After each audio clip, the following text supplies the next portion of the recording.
Fences for Fido hosted a summit earlier tonight. It united animal advocates and service providers. The goal is to expand access to veterinary care, essential pet resources, and the bonds that keep people and pets together.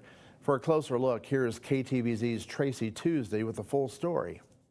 A very special event was held at Silver Moon Brewing in Benton. It's called the State of Animal Welfare in Central Oregon. And you know we love our pets here, but there's a dark side. There are a number of organizations that have come together to sort through those issues and find solutions. Let's check it out. This isn't about politics.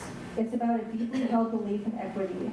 It's about mobilizing as a community to build sustainable and equitable solutions. Central Oregon has been hit with a number of high-profile animal abuse cases. Just in the past few months, KTVZ exclusively reported a Lapine area man was caught on camera accused of abusing his dog with a shovel. 3 dogs in total were removed from his residence, and he now faces charges of animal abuse. A Terrebonne woman had 18 dogs and 17 cats removed from her care. She was charged with animal neglect. And a woman from Alfalfa operating Cameo Poodles was charged with 49 counts of second-degree animal neglect after Deschutes County Sheriff's deputies found poodles, including puppies, were being kept in unsanitary and unhealthy conditions. All of these animals end up in shelters, and if they're not adopted, they may be put down.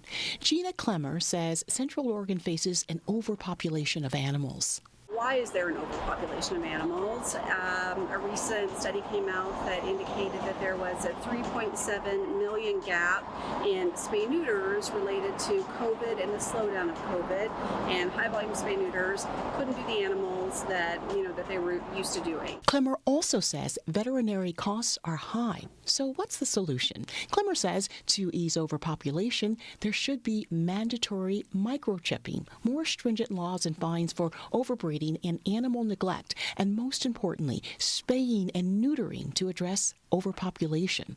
What about veterinary costs? A number of organizations may help with costs or information, including First Nations Veterinary, the Humane Society of Central Oregon, and Brightside Animal Shelter. And if you'd like more information on CAMP, the Companion Animal Medical Project, to volunteer or just to get additional information on how to best service your pet, reach out to campclinics.org.